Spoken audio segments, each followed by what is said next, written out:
Right now, high above the Atlantic, a modified Boeing 707 is circling at 30,000 feet, trailing a secret wire twice the height of Mount Everest into the dark water. If that wire ever stops moving, the President of the United States loses his final link to the nation's nuclear deterrent. Welcome back to Navy Grid, where we unpack the raw physics and silent strategies of modern naval power. Imagine a quiet Tuesday where the unthinkable happens. High-altitude electromagnetic pulses wipe out space-based communications, satellite relays go dead, and ground stations are instantly targeted. In this hour, military headquarters are left blind and deaf. There is only one retaliatory option left: a fleet of ballistic missile submarines lurking hundreds of feet beneath the ocean's surface. These ships carry enough nuclear firepower to level continents, but they operate in total isolation. The very environment that makes a submarine invisible, the deep ocean, also makes it radio blind. Standard signals simply cannot reach the depths where these ships hide. To solve this, the Navy relies on the E-6B Mercury, known to those who fly it as the Doomsday Plane. Its mission is TACAMO, take charge and move out. Salt water is highly conductive, acting as a physical shield against most radio waves. This diagram shows how high-frequency signals, which carry the bulk of global communications, are instantly scattered and absorbed when they hit the surface, penetrating no more than a few inches. For a submarine commander to hear a standard broadcast, the ship has to move toward the surface and deploy an antenna above the waves. But in a conflict, that move is a death sentence. The moment an antenna breaks the surface, the submarine's primary defense, its invisibility, is lost to radar and thermal imaging. Physics offers only one loophole: very low-frequency waves.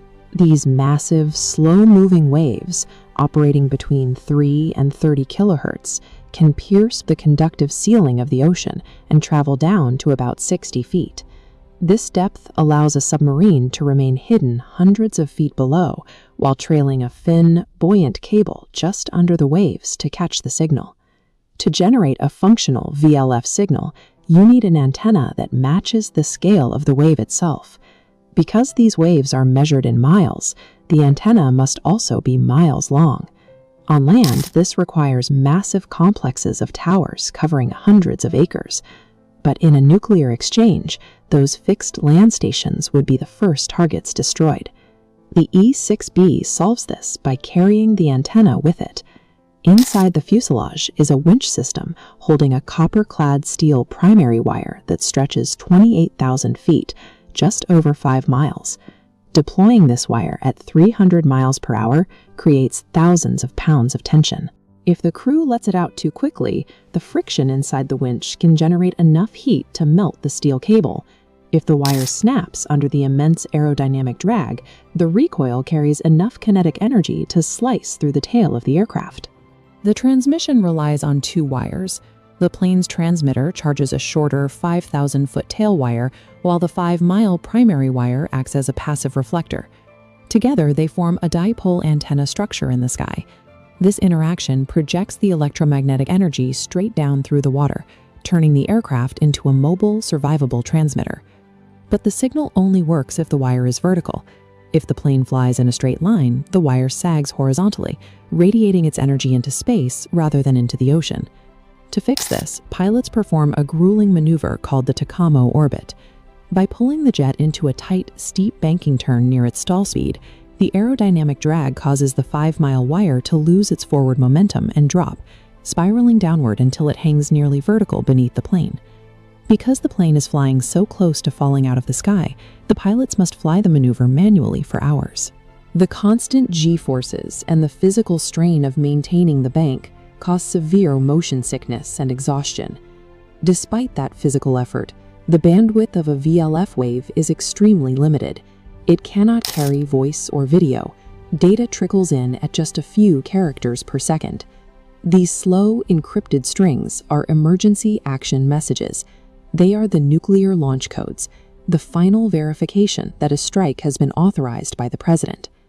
Because the message is so simple, the slow data rate is enough. A submarine lurking deep in the dark waters of the Pacific or Atlantic receives the silent signal, verifies the codes against the sealed documents in its safe, and prepares to launch its ballistic missiles. The E-6B is more than a relay. It is an airborne launch center. If ground bases are destroyed, the battle staff on this plane can remotely program and fire land-based Minuteman III missiles directly from their consoles. Because this airframe can initiate a global nuclear response, its security is absolute. The planes are dispersed to remote airfields to prevent them from being wiped out in a single strike, and they are protected by heavily armed teams with orders to use lethal force against any unauthorized boarding. This fleet has maintained a continuous alert for over 30 years, but the vintage Boeing 707 airframes are reaching their limits. Maintaining these aging jets against structural fatigue is a constant and expensive struggle.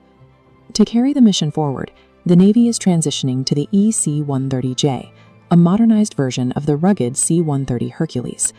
The airframes will change, but the physics of the ocean will not. As long as the nation relies on silent submarines to deter conflict, the military will need this wire. It remains a sobering fact of modern deterrence. The survival of the entire nation may one day depend on a single aircraft circling in the dark, holding the world's most powerful communications link on a 5-mile thread.